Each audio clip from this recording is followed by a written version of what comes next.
ఆ 16 నిమిషాలు వచ్చేసరికి వీళ్ళు ఏదో తప్పు చేస్తారులే అని. So that is a very very clever writing అనమాట.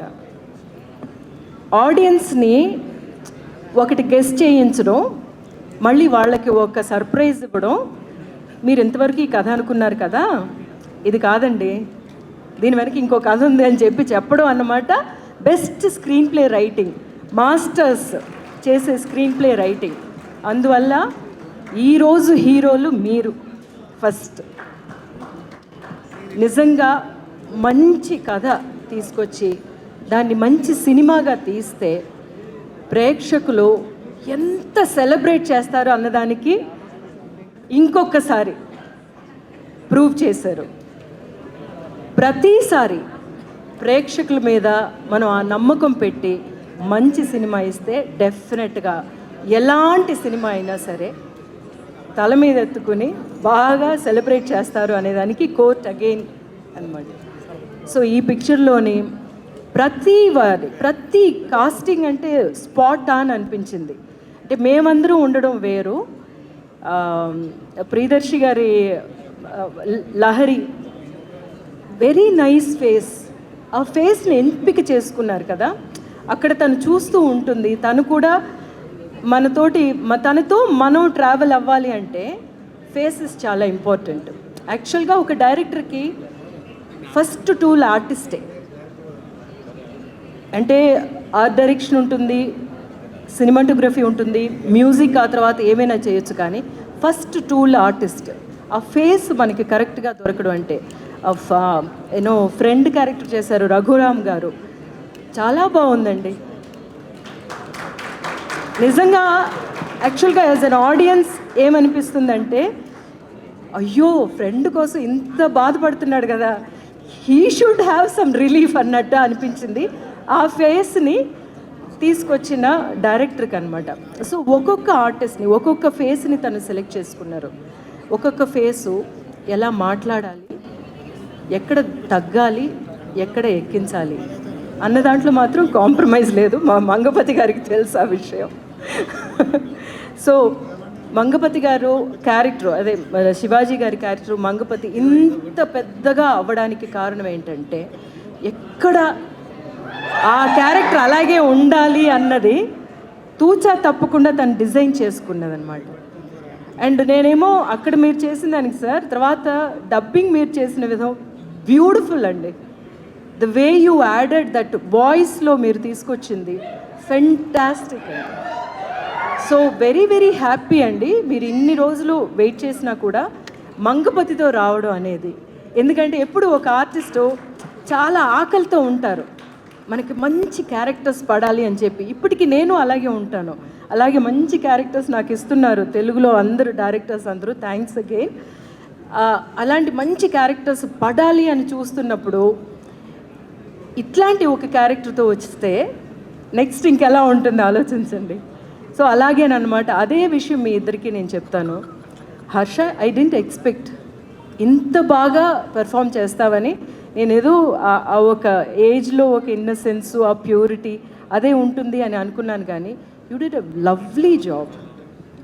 అంటే రైటర్ బ్యాక్డప్ క్యారెక్టరు, దాని మీదేమో నా క్యారెక్టర్ అంతే. యాక్చువల్గా సీతారత్నం అంత బాగా వర్కౌట్ అవ్వడానికి కారణం ఏంటంటే రాసిన విధానం. నేను లేకపోయినా నన్ను అక్కడ ఒక పెద్ద విషయంగా చూపించింది, ప్రొజెక్ట్ చేశారనమాట. సో రైటర్ బ్యాక్డప్ క్యారెక్టర్ అయినా సరే you did a great job. And my జాబ్లీ, యు ఆర్ సో ప్యూర్. అసలు అట్లాగే నిష్కలంకంగా నీ మనసులో ఏమనుకున్నావు, నీ కళ్ళల్లో అదే తెలిసింది. Retain that and enjoy this moment. So మా దీప్తి దగ్గరికి వస్తే ఏం చెప్తున్నాను, మా మ్యూజిక్ డైరెక్టర్ యాక్చువల్గా అమ్మో అమ్మమ్మో అనే పాట ఎంత బ్యూటిఫుల్ సాంగ్ అప్పుడు ఇచ్చారు. సో త్రూ యూ నానిగారు గాట్ హిమ్ అనేది. సో లవ్లీ అండి. దినేష్ ఎంత బాగా దీన్ని ఎలివేట్ చేశారో, దాన్ని ఇంకొక ప్లేస్కి మీరు తీసుకెళ్లారు. ప్రతి సీన్ చూస్తున్నప్పుడు నేను మీ మ్యూజిక్ నాకు అంత రిఫ్రెషింగ్గా అనిపించింది. రైట్ ఫ్రమ్ ప్రియదర్శి గారి ఆ ఎపిసోడ్ నుంచి అండ్ వాళ్ళ లవ్ స్టోరీ బ్యూటిఫుల్గా ఎన్హాన్స్ చేశారు. And great work Deepthi, and I think ఇంకా మీరు డైరెక్ట్ చేసేయండి. And coming to our dear Priyadarshi, first of all congratulations. ఇంత సీరియస్ క్యారెక్టర్ మీ వల్ల పుల్ ఆఫ్ చేయగలరా అని అందరూ అనుకుని ఉంటారేమో. చాలా బాగా పుల్ ఆఫ్ చేశారు. అండ్ కోర్ట్ సక్సెస్కి ఎంత ఏదో మీ ప్రెజెన్సు, ఎందుకంటే మీ మీద చాలా జాలి రావాలి ఫస్ట్, అలాగా ఉన్నారు. యాక్చువల్గానేమో పిక్చర్ చూస్తున్నప్పుడు మధ్యలోని మెడ్రాస్ నుంచి కాల్ వచ్చింది నాకు. అట్లీ డైరెక్షన్ టీం నుంచి ఫోన్ చేసి అన్నారు, ma'am what a movie ma'am అని ప్రియదర్శి గారి గురించి చెప్పారు. ఆయన బాడీ లాంగ్వేజ్ బిగినింగ్ ఎలా ఉంది, కొంచెం ఎలా మారింది అని వాళ్ళ డైరెక్షన్ టీం నుంచి చెప్తున్నారంటే గ్రేట్ వర్క్. అండ్ ప్రతిసారి తెలుగు ప్రేక్షకులు ఎట్లాంటి మంచి పిక్చర్స్ మీరు ఎట్లాగా ప్రోత్సహిస్తున్నారని చూస్తున్నప్పుడు చాలా చాలా చాలా అభిమానంగా ఉంటుంది, చాలా గర్వంగా ఉంటుంది. లాస్ట్కి ఏమో నేను చాలా జోక్గా అన్నానన్నమాట, బాహుబలిలోనేమో మా ప్రభాస్ని కొడతాను నేను, ఎందుకంటే శివుణ్ణి కొట్టగలిగింది ఒక్కదే, వాళ్ళ అమ్మ ఒక్కతే శివలింగం తీస్తున్నప్పుడు. అలాగేనేమో అలా మొదలైందిలోని నేను ఏదో అంటే నన్ను రేవతి అని ఏదో తిడతాడు నాని, తిడితే నేనేమో ఏదో తీసుకుని కొడతానమాట. అది అంత బాగా ఎంజాయ్ చేసినట్టే, కానీ లాస్ట్ స్లాప్ మాత్రం సార్ ఇట్ ఇరప్టెడ్ అనమాట. And thank you for letting that happen. ఒక ప్లేస్లో ఉన్న ఆర్టిస్టు ఏంటి నన్ను ఎందుకు ఇట్లాగా అని అనొచ్చు, కానీ ఆయన సబ్జెక్ట్కి అంత ఇంపార్టెన్స్ ఇచ్చినందువల్ల ఈ సబ్జెక్ట్ ఇట్లాగే ఫినిష్ అవ్వాలి అని ఆయన నమ్మినందువల్లే ఆ ఒక పాయింట్ దొరికింది, ఆ ఒక హై మొమెంట్ ప్రేక్షకులకి అది చాలా పెద్ద మొమెంట్గా ఇవ్వగలిగారు.